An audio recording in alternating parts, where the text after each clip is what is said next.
This is Nashville Tractor. Today we're looking at U9622. It's a Kobelco 80CS. It's sitting on rubber tracks. It's got 1200 hours on it. Interior is good. This is a rental unit that we've rented. We'll put seat covers on them so they're in real good shape.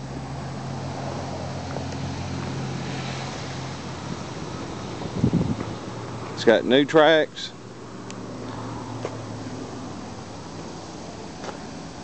Undercarriage is in good shape. Got a few minor dents on it. Does have the knockoff blade on it.